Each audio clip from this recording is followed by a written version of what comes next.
आज गौरीला सुट्टी होती शाळेला, त्यामुळे ती मला म्हणाली, "मम्मा, आज मी तुला सलॉन स्वच्छ करायला मदत करेन." मग सकाळी सकाळी योगा वगैरे सगळं झाल्यानंतरनं गौरी आणि मी शॉपच्या इथे आलो आणि तिने स्वतः शॉप ओपन केलं आणि मला म्हणाली, की "मम्मा, काय स्वच्छता करायची आहे?" मग तेव्हा मी तिला म्हणाले, की "मी रोज सकाळी बेटा शॉपच्या समोरची पार्किंगची जागा आहे, जिथे खूप सारा कचरा रोज रोज उडून येतो. तो कचरा मला रोज साफ करावा लागतो आणि त्यासाठी सकाळीच मला यावं लागतं इथे स्वच्छ करायला. तर आज तोच कचरा उचलण्यासाठी तू मला मदत करशील का?" तर ती बोलली, "हो, मी करेन ना मम्मा, तुला तुला मदत. का नाही?" आणि तिने फटकन शॉप उघडले, झाडू घेतला आणि समोरचा सगळा एरिया झाडायला सुरुवात केली. तिने खूप स्वच्छ झाडू मारल्या. तोंडाला मास्क लावला होता, कारण धुळीची ॲलर्जी होऊ नये म्हणून. हे मी तिला सांगितलं नव्हतं, हे तिने केलेलं आहे सगळं. म्हणजे लहान मुलांना आजकाल किती अवेअरनेस आहे, की धूळ उडते, मग ती नाकात जाते आणि त्याच्याने इन्फेक्शन होऊ शकतं. तर अशा गोष्टी टाळल्या पाहिजेत. तर ती खाली जेव्हा येत होती, तेव्हाच तिने मास्क लावला होता स्वच्छ करण्यासाठी. आपल्याला झाडू मारायचा आहे हे तिला माहिती होतं आणि त्यामुळे तिने आधीच मास्क घेतला आणि तो लावला.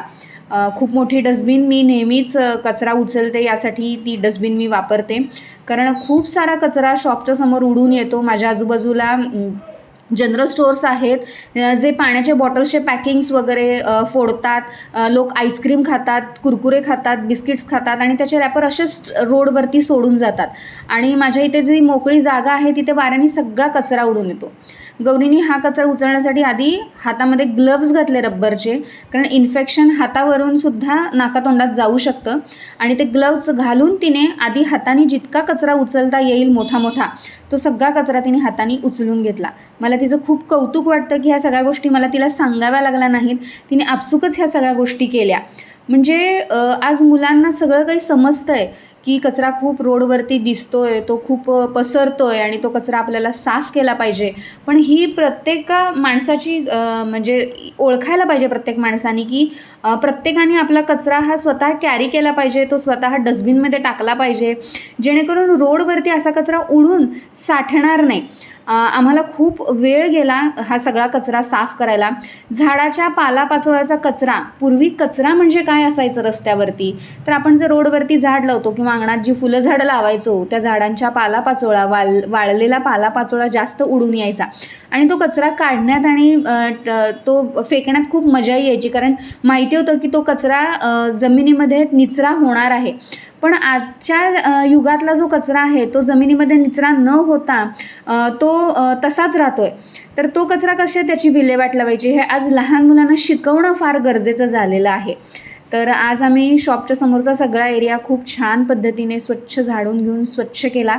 बघतायत तुम्ही, गौरीने मला खूप छान मदत केली आहे यासाठी आणि खूप सारी मोठी डस्टबिन भरून आम्ही कचरा गोळा केला आणि तो एरिया सगळा स्वच्छ केला. दमली माझी लेक. सुट्टी म्हटलं की लहान मुलांना खेळणे, उशिरा उठणे, अंथरुणात 9-9 वाजेपर्यंत लोळत पडणे, मग तू नाश्त्याला काय बनवणार आहेस मला हे विचारणं, हेच सगळं चालू असतं.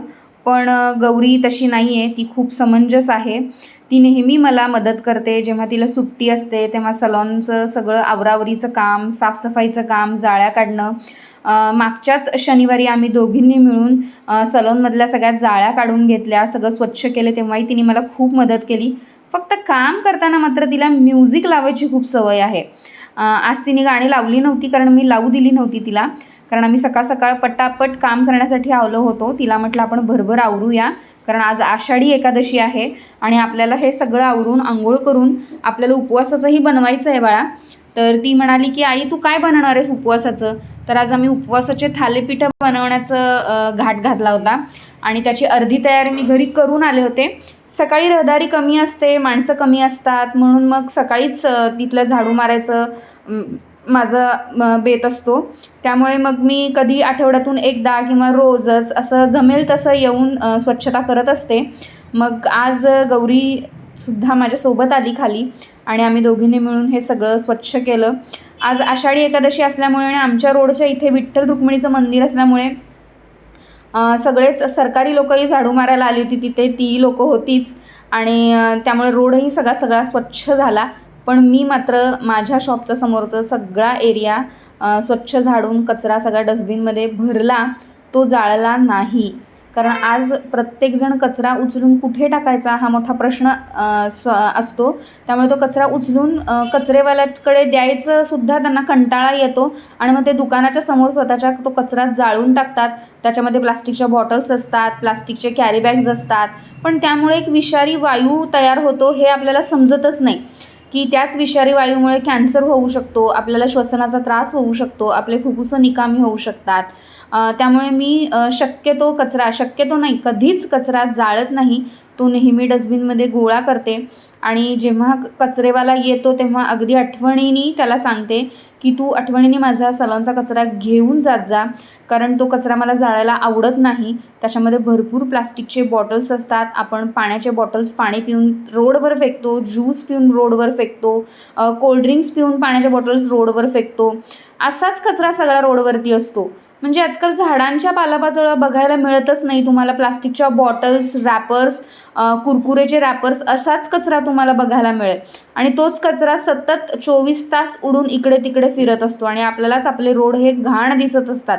त्यामुळे आज प्रत्येकाने काहीही तुम्ही खाताय, तुम्ही काहीतरी घेऊन खाताय तर ते खाल्ल्यानंतरनं तो कचरा रोडवर न फेकता एकतर तिथे कुठे जवळ डस्टबिन असेल तर त्या डस्टबिनमध्ये टाकावा किंवा मग तो सोबत ठेवावा पर्समध्ये वगैरे, किंवा तुमच्यासोबत एखादी छोटीशी कॅरी बॅग ठेवा, त्याच्यामध्ये तो कचरा गोळा करा आणि जेव्हा तुम्ही घरी पोचाल तेव्हा तो कचरा तुमच्या डस्टबिनमध्ये टाका. एका दिवसात अर्धा बादली भरून फक्त बाहेरचाच कचरा येत असेल हे चुकीचं आहे. खूपच जास्त प्रदूषण होतं, हे तुम्ही लक्षात घ्या. आणि प्लॅस्टिकची पिशवी वापरण्यापेक्षा छान कापडी पिशवी वापरा. शाळेला सुट्टी होती म्हणून मी माझ्या मम्मीची मदत करायला खाली आले आणि खाली येऊन आम्ही समोरचा जो पार्क होता तो आम्ही स्वच्छ करायचा ठरवला. शॉपच्या समोरचा का? हां, झाडू मारत होते तेव्हा माझ्या लक्षात आलं की आपण दुकानामधून लेस आईस्क्रीम्स, कुरकुरे, चिप्स हे सगळं घेऊन आपण ते खातो, पण जे रॅपर्स असतात ते आपण रोडवरच फेकतो, ज्याच्यामुळे रोड खूपच घाण दिसतात आणि खूप कचरा होतो. मग हा सगळा कचरा नको असेल तर तुम्ही तर सगळा कचरा डस्टबिनमध्ये टाका. एखादा डस्टबिन दिसेल तुम्हाला रोडवरती तिथे टाका, नाही तर तुमच्या पर्समध्ये ठेवून घरी जाऊन डस्टबिनमध्ये टाका. त्यामुळे रोडवरती खूप कमी कचरा होईल आणि ही प्रत्येक माणसाची जबाबदारी आहे. जा भारत आपल्यालाच घडवायचा आहे, स्वच्छ भारत. जय हिंद. असं ठरवले की मी जे पण काही खाईन त्याचे रॅपर्स मी कचऱ्याच्या बाजूतच टाकेन आणि हे तुम्ही पण करा. बघा किती स्वच्छ झालाय हा एरिया जो आम्ही सकाळपासून स्वच्छ करत होतो. आम्हाला अर्धा तास गेला ह्या सगळ्यासाठी.